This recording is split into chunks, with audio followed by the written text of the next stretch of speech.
Minister, good afternoon. Good afternoon. Thank you all, first of all, for being here.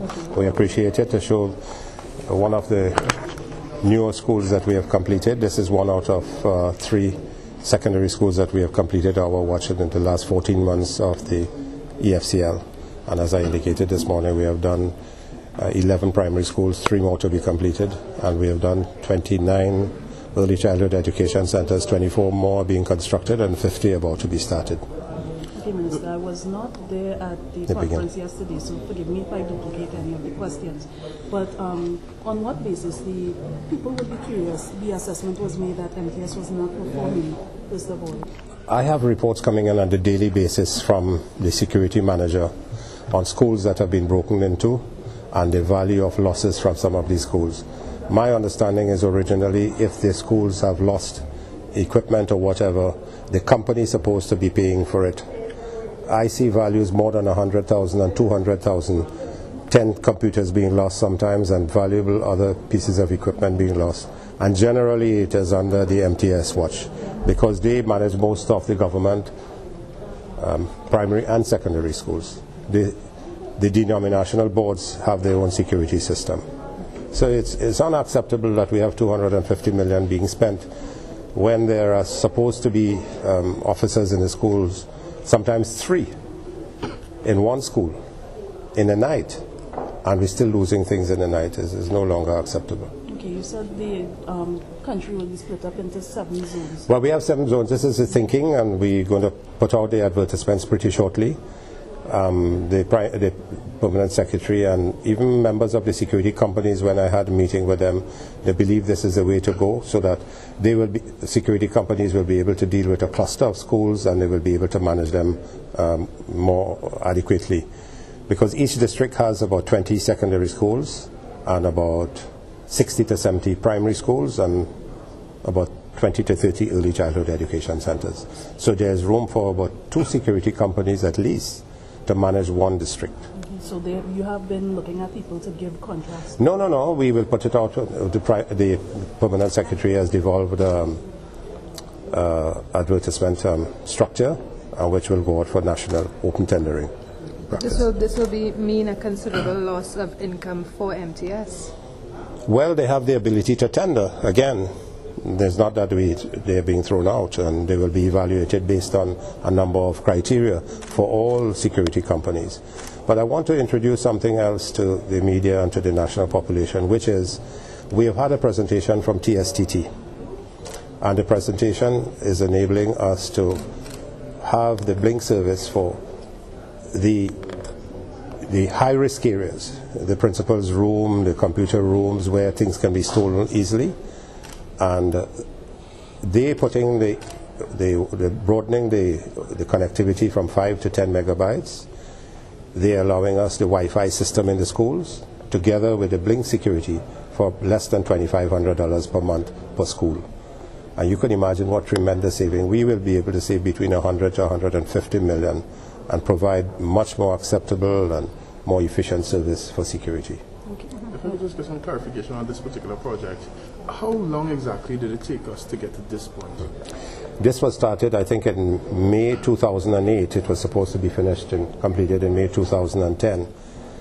When our board took over, EFCL took over in October 2010, we completed this in 14 months, 13 months. And was it the same contractor from before, or was it a new contractor? Same contractor.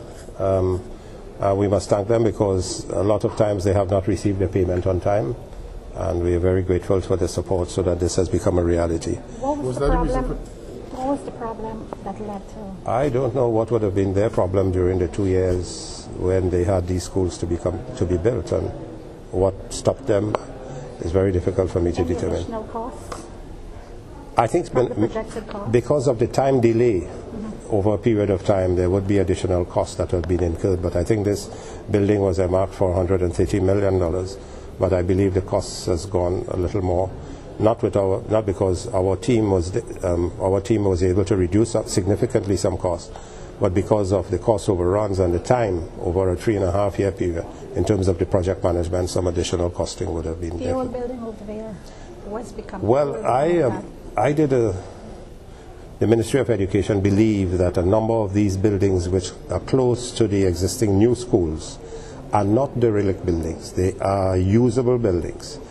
And from what I have been able to gather, they had earmarked under the last administration $15 million for demolition of those existing buildings.